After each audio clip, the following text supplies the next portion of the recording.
Grabe yung barko ng China guys, or contractor ng China. Kitang-kita nagbubuhos guys oh.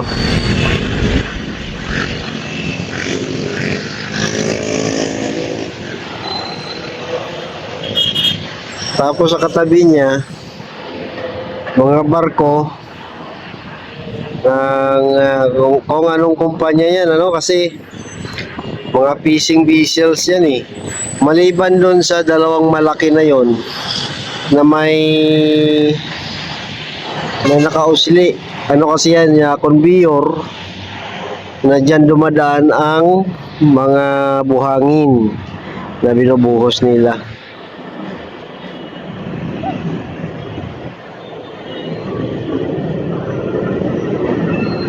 Yan. And of course, yung reclamation, kitang-kita na guys, oh. Kitang-kita na yung buhangin.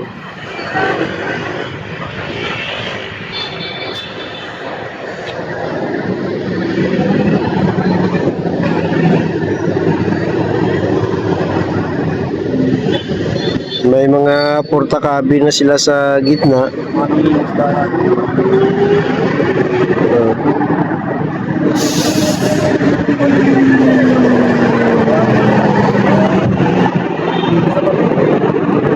Ayan o, kita-kita na o.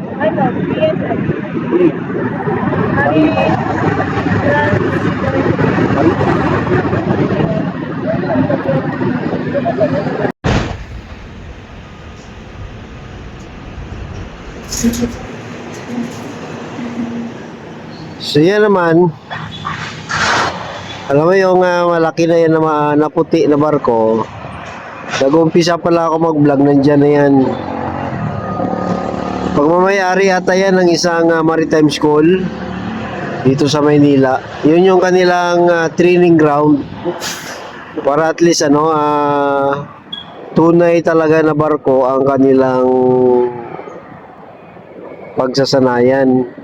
Yung iba naman na mga maliliit, parang fishing boats yan.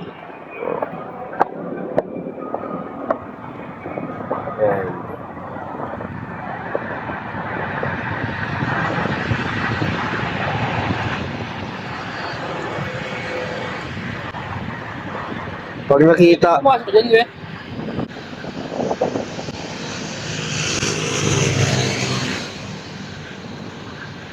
may nagtanong sa atin, interrupt tayo saglit. Kasi may nagtanong sa atin kung pwede pumasok. Sabi ko, oo, government yan, ano. So ngayon, balik tayo guys, sa ating topic. Pag naalala ko kasi ang, pag nakita ko yung mga barko, na parang na-imagine ko rin ang sitwasyon sa Strait of Hormuz, no, na ayon sa isang post ng isang legit na pahayagan. Hindi, wag na nating banggitin kung ano nga pahayagan.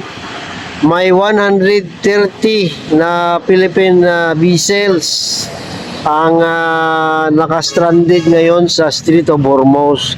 Kaya ang sabi ko, bakit na-stranded, na parang nabalita nung kailan lang na may approve na tayo sa Iran na lahat ng ating mga vessel ay kanilang papadaanin.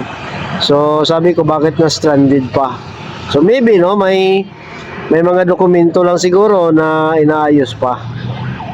Baka may inspection, kasi malay mo, alam mo, marami na kasi ngayong scam, baka mamaya nakalagay lang Philippines pero hindi pala. Baka mamaya naisip ng Iran ay ibang bansa, no? Ginagamit lang pangalan ng Pilipinas. So mga ganyang bagay, So kailangan pa ng susing investigasyon kung Pilipinas ba talaga. Pero ngayon, so far, yan ang update dito sa reclamation niya, Ang layo-layo, pero siyempre naabot pa rin naman ang ating camera kahit na medyo blurred na siya, pero at least napakita natin ang kalagayan dito. So napakalayo natin guys, nandito lang tayo sa Dalampasigan sa may footbridge. And of course, yung sitwasyon dito sa gilid naman, mainit pa. Ang oras ay alas 4, grabing init. So, hindi ako makapunta doon. Ako guys ay high blood eh. So, pwede naman tayo mamaya pag medyo malamig-lamig na. Grabing init yun, delikado sa mga yung high blood, no? Talagang baka ma-heat stroke tayo dyan. So, ngayon ay Miyerkules, April 8, no? So, yan ang sitwasyon dito sa Manila Bay.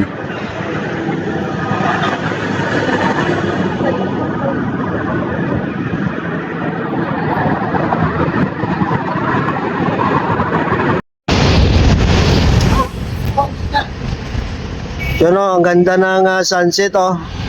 So dito na naman tayo.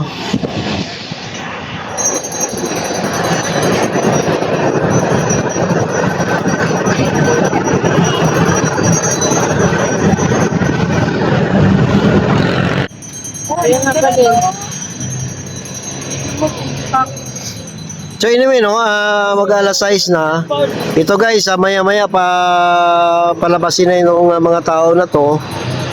At magsasara na no ang Dolomite maya-maya. Bukas pala tuloy na naman ano ang pamamasyal dito.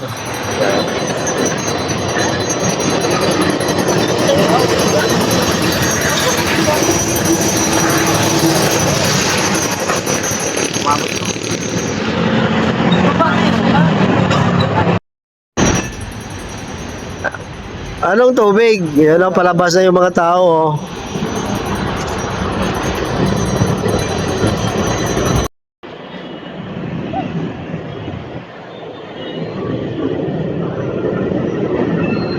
Yan. And of course, yung reclamation, kitang-kita na guys, oh. Kitang-kita na yung buhangin.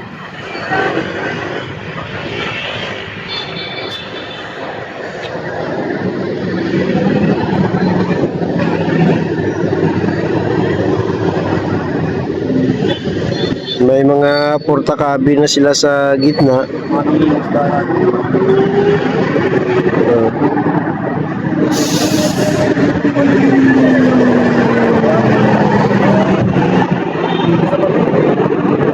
Ayan o, kita-kita na o.